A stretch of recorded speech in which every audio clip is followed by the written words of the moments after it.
Hello, and welcome to my YouTube channel, Reading Little Blue Books Out Loud While Stoned.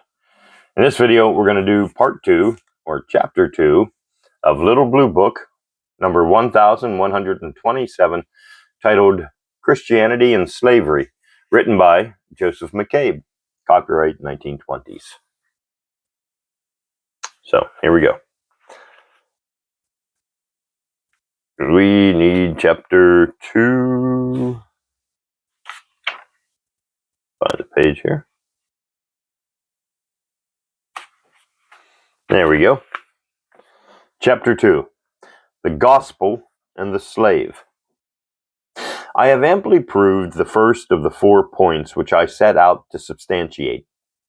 The pagan moralist fully perceived the injustice of slavery and rendered great service to the slave. I have proved it not by searching the byways of history for neglected statements, but the summarizing the evidence which will be found in any technical work on slavery or any authoritative recent work on the period. There is no dispute about the matter. There can be no doubt that, if the Roman Empire had continued and developed normally, slavery would have been abolished. Abolition would, as every American knows, have been a colossal task. It would have been far more terrible in Rome than in the southern states, because the entire empire rested to a great extent upon slave labor. The immense privileges even of the Roman working man were based upon the labor of slaves in the provinces. Yet public feeling was profoundly affected by the Stoic principle, and the mannerism of slaves, the grant or sale of freedom to them, was a daily occurrence. Even before Christ, this liberation proceeded on so large a scale that the Emperor Augustus checked it for a time on political grounds. The Stoics urged it and facilitated it, and the final term of the movement was certain. Rome, however, fell upon evil days just at the time when the humanitarian gospel was accepted. The manhood of Italy, then of the provinces, was almost exhausted in war. The empire was so vast, its frontiers so far-flung, that the military burden was terrible, and frontier wars naturally increased as the military forces weakened. The 3rd century was one of great poverty and confusion. In the 4th century, there was a recovery, but the empire was bleeding to death, and new formidable forces were advancing upon it. Early in the 5th century, it fell. The great slave owners, the imperial estates, and the wealthy Romans were ruined. The whole economic system was shattered. The old slaves were not freed. They found themselves free. No one broke their fetters. They had no fetters. But the barbarians slew or sent into exile the owners, destroyed the connection of the provinces with Rome, and wrecked administration of the estates. The slaves dispersed, and there were no Roman troops to prevent them.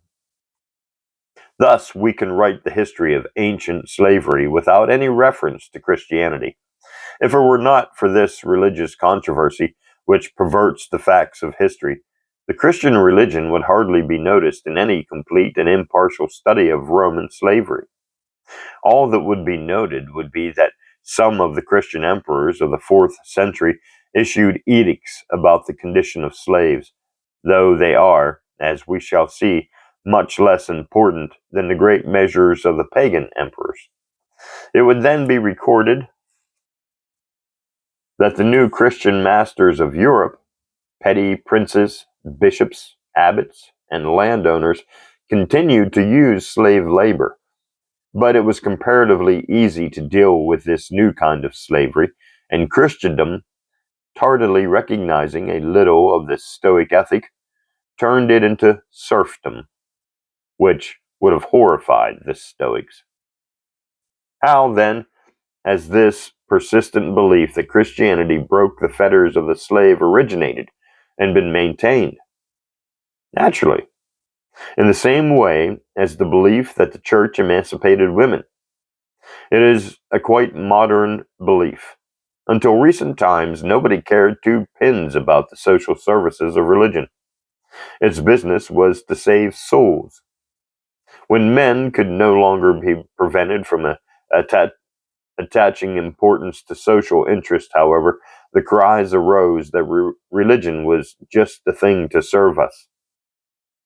The history of the past was caricatured. Already, everybody believed that the era before Christ was dark and impotent, and the Christian era brought a wonderful transformation.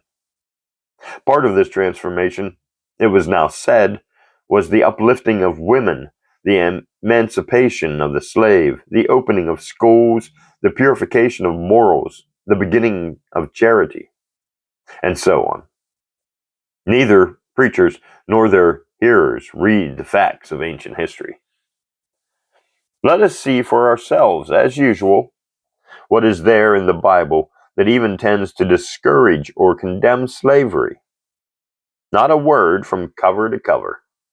Apologists manage to find a word or two which they can twist into a desperate defense of women, but there is not a single phrase of Jehovah or Jesus or Paul that they can, with all their ingenuity, represent as a condemnation of slavery or war, the two most colossal evils of the ancient world. As I have said, one of the ablest of the apologists actually turns this silence of the Bible into a piece of high diplomacy. Jesus did not want to cause the economic ruin of the empire, so he did not condemn slavery. How religious readers permit such stuff to be presented to them, one cannot imagine. A few years ago, the Christian Evidence Society of Britain engaged a man to answer me on the subject of Christianity and women.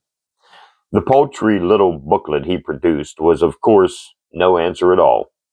It was a jumble of statements which the man did not himself understand, seasoned with abuse and violence. But the most amusing part was an appeal for funds by a Dr. Ballard, who wrote the introduction. He confessed that this sort of literature does not pay its way. One is not surprised. There is no need for rhetoric. Jesus, believing that the end of the world was near, never troubled about any social question. I repeat frequently. I repeat frequently this reminder of his belief in the speedy dissolution of the world, which no apologist can explain away, because it is the key to the ethic of Jesus. It is panic morality and purely individualistic. The ship was sinking, and must look to their individual safety. Why bother to chart the course for tomorrow? War, poverty, slavery, and ignorance would end, Jesus thought, in his own or the next generation. There was no need to paint a house that was on the verge of collapse.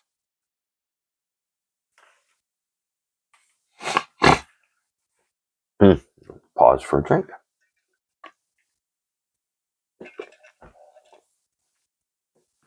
Throughout the Bible, slavery is as cheerfully and leniently amused as are war, poverty, and royalty. In the English Bible, there is frequent mention, especially in the parables, of servants. The Greek word is generally slaves. Jesus talks about them as coolly as we talk about our housemaids or nurses. Naturally, he would say that we must love them. We must love all men, unless they reject our ideas. But there is not a syllable of condemnation of the institution of slavery. Fornication is a shuddering thing, but the slavery of 50 or 60 million human beings is not a matter for strong language. Paul approves the institution of slavery in just the same way. He is, in fact, worse than Jesus. He saw slaves all over the Greco-Roman world, and he never said a word of protest. As to the customary quibble, that these reforms were implied in the teaching of Jesus, it reminds me of Disraeli's famous joke. Asked his religion, he, being a rationalist, yet a politician, said that he held the religion of every sensible man. And to the question, what that was, when to the question, what was that, he replied that no sensible man ever tells. It reminds me also of the great achievement of Pope Leo VIII. Oh no, that's 13th. Pope Leo the 13th, who at last, in the 18th century of papal power, found the courage to declare that the worker was entitled to a living wage. But when the clergy found that working men of the 19th century were not so easily duped by phrases and wanted to know what was a living wage, the Pope refused to answer the question privately submitted to him. Jesus certainly desired justice and charity, but the question precisely was whether slavery was just or unjust, whether women's position was just or unjust, and so on. Pardon me. A general insistence on justice settles no question. French, Germans, Austrians, English, and Americans were all equally convinced that they were just in the Great War, and their clergy, almost to a man, assured them that they were.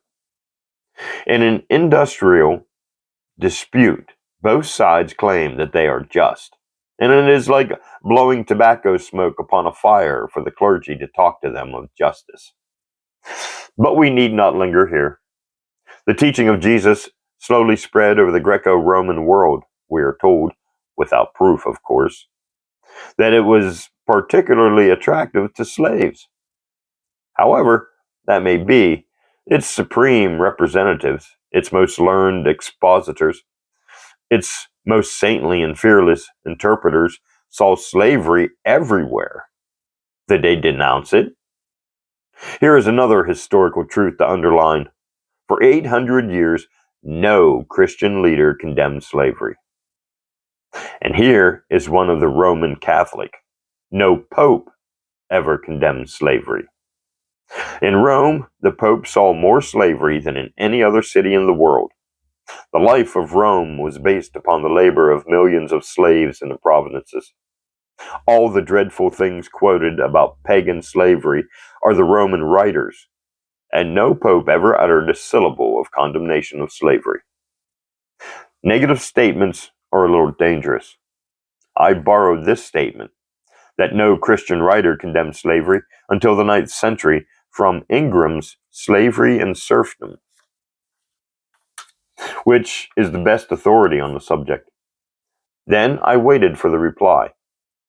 It came in a shabby booklet or pamphlet from the Christian Evidence Society, and it reminded me of the Irishman's complaint that his sandwich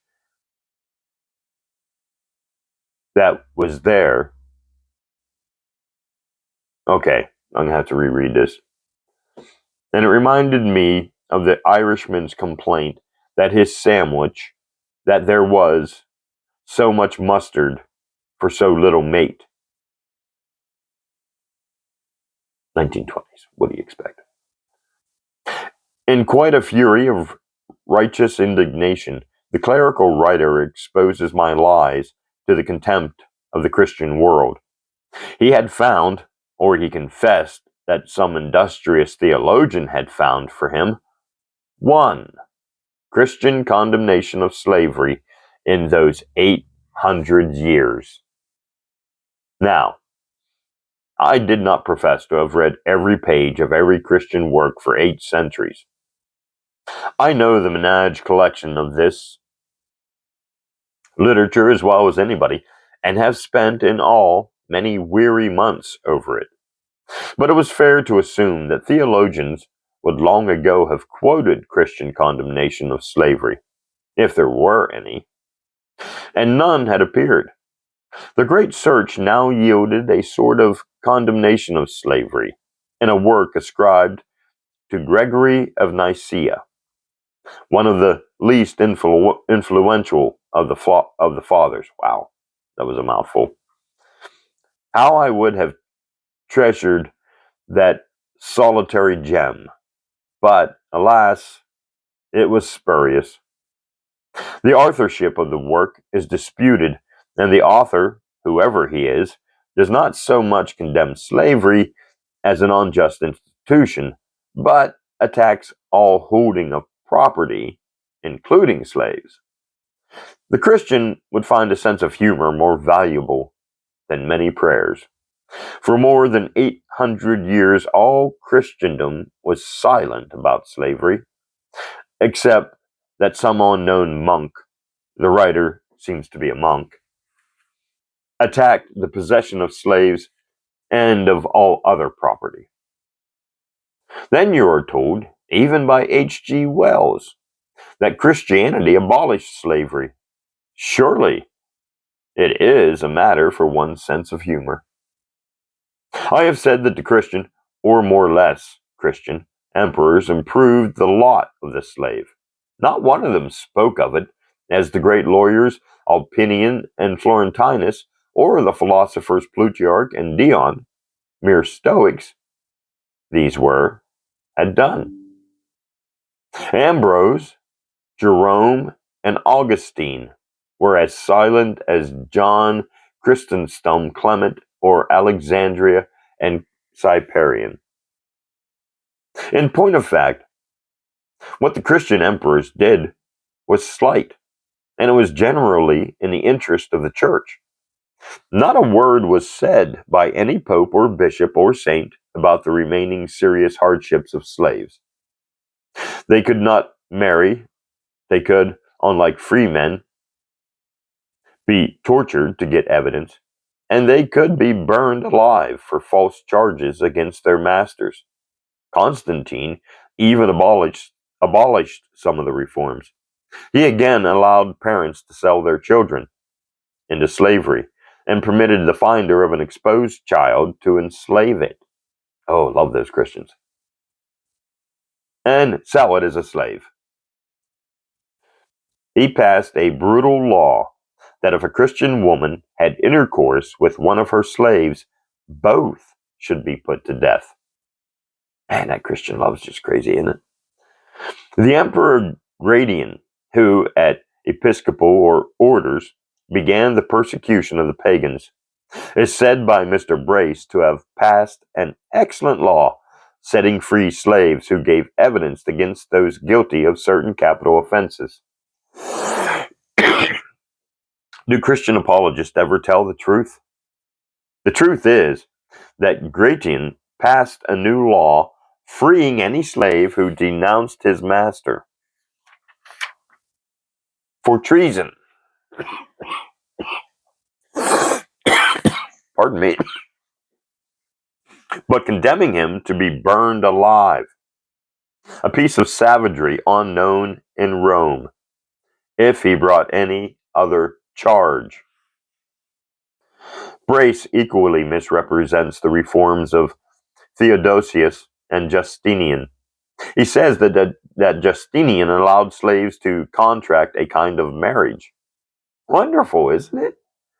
The world had to be Christian for a century and a half before Christians allowed slaves to contract a kind of marriage. Until then, they could go to hell with their own way. Slaves are not remarkable for chastity. And to crown the matter, this contubernium,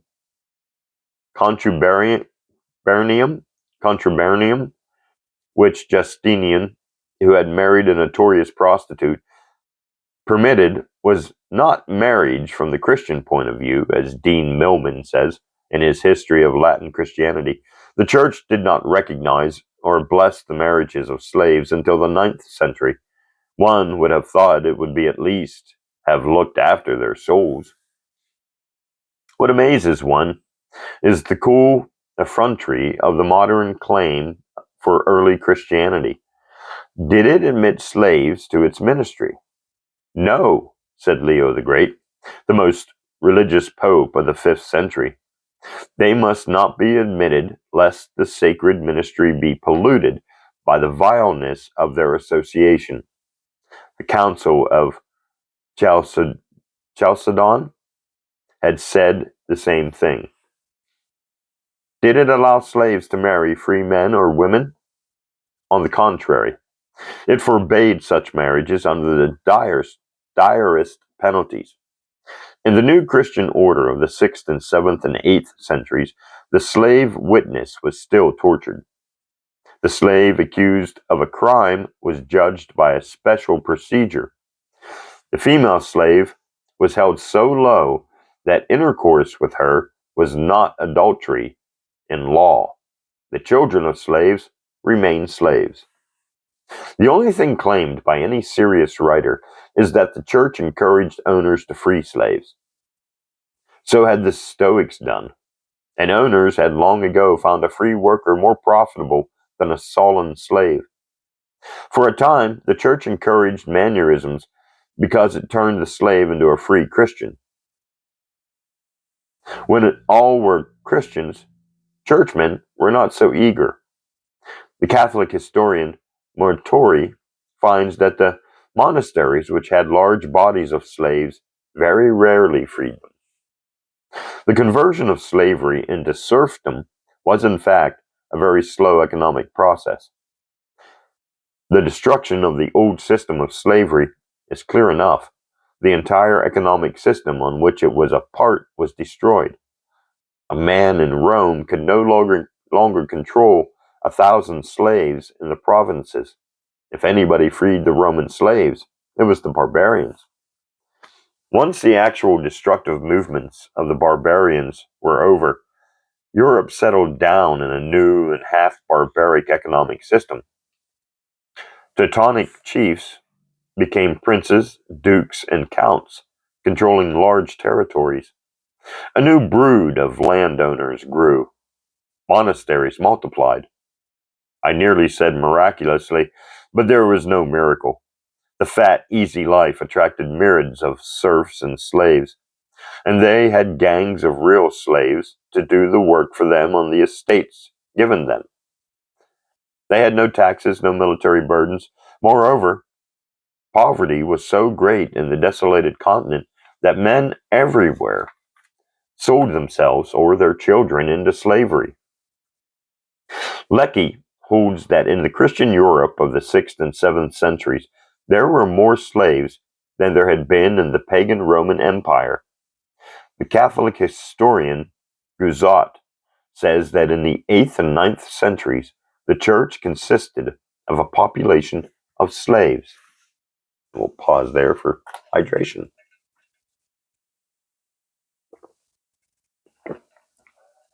Cottonmouth's really kicking in, kids. The true and typical attitude of the churchman is seen in Pope St. Gregory the Great. Possibly some Catholic may be surprised at my effrontery in quoting Gregory. Did he not say in one of his letters that all men are born free, that slaves are only such by the law of nations, and that it is proper to free slaves? Oh, yes, I know the letter well, much better than the Catholic writers, and even Ingram, who, being a positivist, favors the church when he can, who quote it. The Pope is writing to two of his slaves. He is giving them their freedom. But this is the little suppressed fact. They have inherited money, and Gregory secures the money for the church. Pope Gregory, my Catholic friend, was the greatest slave owner in the world in the 6th century, announcing that the end of the world was to come in 600 AD. He kindly allowed landowners and slave owners to hand over their property to the church. God would not condemn the church for its wealth and enter monasteries. The papacy soon had an income from land of about $2 million a year. A stupendous number, a stupendous sum in those impoverished days. Enormous numbers of slaves tilled the 1,800 square miles of the church's property. Gregory freed them occasionally when they got money. He never condemned slavery. He would not allow any slave to become a cleric, and he expressly reaffirmed Episcopal 7:1 that no slave could marry a free Christian. See the Pequot chapter 4 on the saint in my Crisis in the History of the Papacy. I've got to get that book. Rome had a population of about 1 million people in pagan days. Under Pope Gregory, it had a miserable, ragged, densely ignorant population of 40,000 souls. This is a fair illustration of what had happened in Europe. It was this appalling economic revolution that had ended the old slavery, and the same revolution inaugurated a new, and now, if not larger, slavery. The condemnation of slavery in principle had died with the Stoics. That is the second point of my demonstration. Until St. Wulstan, an obscure British monk of the 9th century, condemned the institution, all Christian leaders had supported it. Impossible? I repeat that. Apologists claim only two exceptions: St. Gregory of Nicaea, and the work referred to is pronounced by the authorities probably spurious, and St. Gregory the Great, the greatest slave owner in Europe. Nothing could be more false than to say that Christianity condemned slavery. It was generally extinct when Wulstan at last discovered that it was against Christian principle. And that's the end of chapter 2. And that's where we'll stop part 2 of Little Blue Book number, there we go, Little Blue Book number 1127. Christianity and Slavery, written by Joseph McCabe, somewhere in the 1920s. Thanks for listening, and join me for part 3.